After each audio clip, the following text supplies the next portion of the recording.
Remember a garbage computer in action? Probably not. But if you saw by the oldest video on my channel, you'll find this strange video where there's just an old computer, the side panels are taken off, it's being filmed on what seems like a potato, that people would say. It's got 12 FPS, it's pretty nauseating, and I just go around the computer, don't say anything, and then just turn it off. And that's what I used for a long time. I used this Canon PowerShot A590 right here to just film a lot of videos for a long time.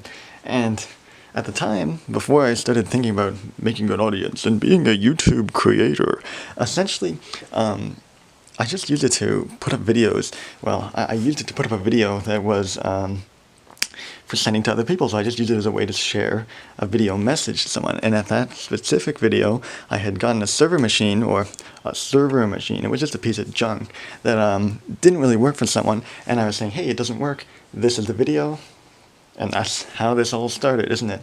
It's interesting how that happens. Anyways, here we are today, with me actually illustrating to an audience, and we're still doing a server machine. I thought it'd be a fun little throwback to bring back that camera, that's why I brought it in. So it started out with that machine, then I did 2 videos on another garbage machine. It was like a 2-parter or something, it was stupid. And I put basically just a motherboard on a piece of plywood. I never wanted to invest a lot of money in a server, but then over time as it evolved past the NAS, so at one point I bought a NAS WD Cloud, it just kept evolving into something more. So now it's a Plex server, it does Discord bots, it does, you know, overnight torrenting, it does Resilio Sync, it does all kinds of little tasks that just have to be run on sort of like a server. It became more than just a storage sort of solution, a network storage solution, to an actual server where I needed some sort of power. And so at this point we've evolved into, well, a laptop sitting over top of a washing machine with a hard drive plugged into its disk drive. So that's essentially what we've evolved into, and there's a couple of reasons for that. Number one, it's actually more powerful than any of the garbage that I ever managed to collect over the years, including the one that was a mini HP. It was like a mini version of what you just saw. That was kind of garbage. You've seen plenty of updates, little here and there updates. There was a Raspberry Pi one, I mentioned the WD Cloud, the 2 garbage ones. Most of these are unlisted, or you just shouldn't really watch them, they're just terrible videos. And then there was a network upgrade, which is alright, the gigabit internet going all the way along, which is nice. Gigabit internet, you know what I mean, gigabit ethernet. Jeez, having a stroke, don't mind me. And, got a lot of dust. As you can see, this thing's been down here since, I don't even know when the last time I've touched it. I've just left it here since probably last year sometime. September was the last time I did any maintenance on this thing. It's just an 8 terabyte drive. There's a boot drive in here with Ubuntu server on here. I should, you know, I could use a different distribution of Linux, but Ubuntu's like super easy to manage, so I just use that. And yeah, it just plugs into the disk drive. And then there's your power supply for the hard drive. The nice thing, so getting to the reason for a laptop, it's got a screen, it's got a keyboard, it's got a mouse. Done. It's also got, guess what, a battery. So if the power goes out, I don't need to worry about a UPS. But I managed to get the server you saw upstairs, which we'll cut back to in just a second, for only 200 Canadian dollars. So that allows for another $100 or so to put towards a UPS, which will be good. And we can put this to rest. Which I say, but I never really have the heart to get rid of anything, so this will probably be repurposed into something yet again. Either way, as you can guess, why do I want to do this? This isn't the greatest setup. We've got an 8 terabyte hard drive sitting on top of a laptop. What happens when this hard drive fails? Well, I have a backup that I manually rsync to every now and then. It's not particularly great. I just rsync to it on my desktop computer and I just store it away. And I do that every like 2 months or so. So if this fails, then guess what? I take out another 8 terabyte hard drive, I send this one in for warranty, and I have to copy it over. But you know what would be better is if I had redundancy, so that if a hard drive fails, yes, I've got a backup, but I can also just take one out, put another one in, and the whole thing stays up running the whole time. And so that's why what I'm about to show you is that machine will be able to do. I could have gone with SAS, but I won't. This is already a SATA Toshiba drive, kind of not server grade at all, but whatever. Upgrades as we go along, right? So I made sure that that was a workstation, not a server, because that will have not SAS but SATA, which I know is slower performance, not as industrial grade, but the usage for this isn't like super big. It's only amongst friends and stuff. So let's cut back to the server and talk about that for a little bit. So here we are back up with this machine here. This is an HP Z600. They say it's a nice, quiet, and nice powerful machine.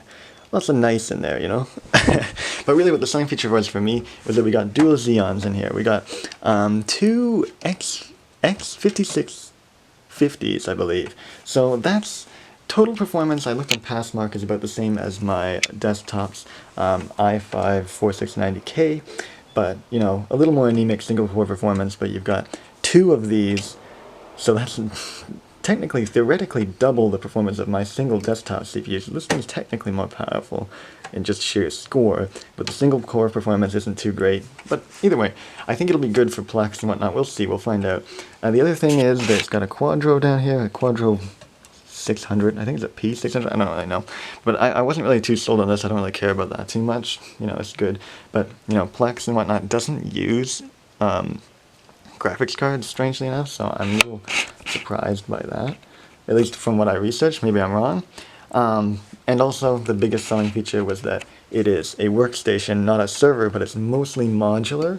So, the reason for that is that I don't really care too much about expensive ECC memory.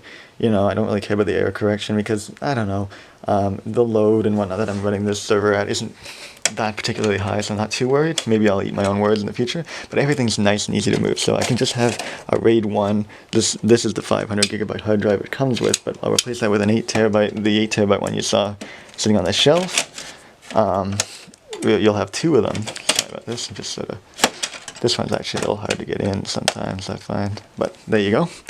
And you know, you just have two of them, and then on top of there, you know, you'll have the boot drive. Maybe at one point it'll be an SSD, just duct tape it or something up there, call it a day. And so you'll have your two drives and the boot drive. It's got 6 SATA slots down here, I counted them earlier. 6 of them you can plug in. It's only got 2 of the hot swappable ones. That one comes with Windows 7, but that's besides the point. We're gonna switch over to, I guess we'll stick with the Ubuntu. I'm hoping to just plug everything in and it works. But yeah, what I like is that everything is modular, like I was saying, so even the power supply, just pulling a handle, you know, if power supply fails, just get another one. I mean, it's an HP though, so it's probably some proprietary garbage that, you know, you have to buy, and it's like super expensive. I don't know why that's giving me such a hard time. There we go. That gave me a little bit of trouble. And yeah, but everything comes out, even the disk drive, you push this out to the side, whoa, there it goes, slides out. You know, it's just nice. So, let's go ahead, enough rambling. Who wants to hear me talk about nothing? Let's power it on, see if it's actually super quiet and nice, like they say. Just noticing that this drive is actually, because it's HP, of course they put a light scribe disk in there. I think those are actually kind of worth something, that strange gimmick. Anyways, might actually use that, because I have a few of those, weirdly enough. Let's turn it on. That was quick, wow. So I heard the speaker fire up there. This drive's going a bit. What do we see on the monitor? Nothing, because it's off. Of course it's off. There we go. What do we got? Intel, CL, ATH, ACI controller, please, no, CD-ROM. I just went through all the devices. Most of them were unplugged, except for that one. Starting Windows. Wow, isn't this memorable? This is kind of a, this must be a throwback for you too, if you haven't used Windows 7 in a while. This is a nice throwback. NVIDIA. Oh, I'm guessing it wants to run a driver. I don't really care. We're gonna basically turn this off and install Ubuntu. Or not install Ubuntu, sorry. We're just gonna turn this off and put in those drives from the laptop into this one and see if it cooperates. Just boots straight into it. Gotta do a little bit of tweaking and configuring, see how well it works. Alright, see you in a bit. Whoa there, look at my glossy laptop screen. I'm actually just remoting into it downstairs right now. We'll just, for the first time, let's see what the uptime is on it actually. 7 days. It's definitely been longer. I haven't shut this machine down since last year, for sure. I've just been rebooting, so I guess the last reboot I did was 7 days, last week. Alright, so I got everything hooked up. I just unplugged the disk drive and put the boot drive here. I've got the 8TB where the 5TB, the 500GB was. Hooked everything up.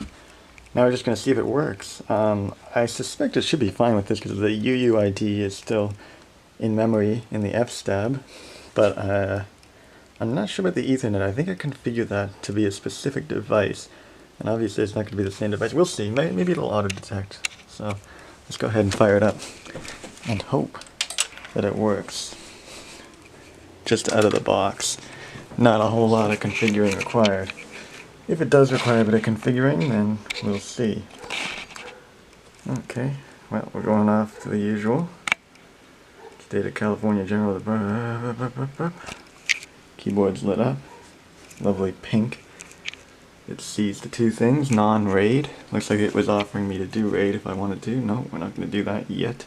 Attempting to boot from hard drive. Let's see. Which hard drive is it attempting to boot from? That's the question. First or second? Okay, fired it back up. I switched the cables around. I put it in the blue one. It's hard to see, it doesn't matter. Spare you the details. F9 for boot menu, F10 for setup. Non-RAID disk, none of them are encrypted. Right, there it goes, Ubuntu. Great, so I just had to switch them around. So the little blue one looks like it's the one it looks to first for some reason, so we'll keep that in mind. My camera's starting to die already, I must have forgot to charge it. This should automatically go in 17 seconds, but we can override that. Keyboard, there we go. So I thought it might be a good idea to not show the MAC address of my computer and, you know, all the settings and whatnot, so I didn't show that. Instead, we're just going to ping Google to prove that the networking works. Yeah, just to show you that it works, so there you go. And, I don't know why I Control Z that, whatever. Either way, there we have it. We can go and find a spot to put it in the basement, and this has pretty much just been a video of me showing you a cool new toy, so to speak. Well, not really, because it's actually really, really useful. And it's pretty much the back end to everything, every file that I use, but still. Alright, so final touch-ups. Put a different disk drive in, because I hear that LightScribe is kind of like doesn't exist anymore, so it's kind of like an antique, so to speak. So I took that out, because who knows what that'll happen to that in the future. Plugged it in, and I put the small hard drive you saw hanging out here down in the drive bay down here. And we got the other one, of course, up here. So next thing to do is, there might be a follow-up video where I configure RAID. I'll get another drive and we'll just RAID those over and then copy everything back over to the RAID. So we'll make a backup, erase, make a new RAID, and then copy from the backup over. That might be a video. Yeah, and now we just have to move it on over. What is that? Is that not Classic 2 being Huh. Anyways, yeah, we're gonna move it over there. So there it is in its final sitting point, right above the washing machine, where it will be for the next, who knows how long. But yeah, it's not too loud. It's definitely significantly louder than the pile of laptop here that we've got. But it's not too loud, you know. There's something down here where no one's looking. And this will probably be repurposed for something else. It's still got the hole in the fan that everyone played about. I remember that video. That was a classic. Yeah, who knows. Anyways, hope you found this somewhat not too boring, and I'll see you next time.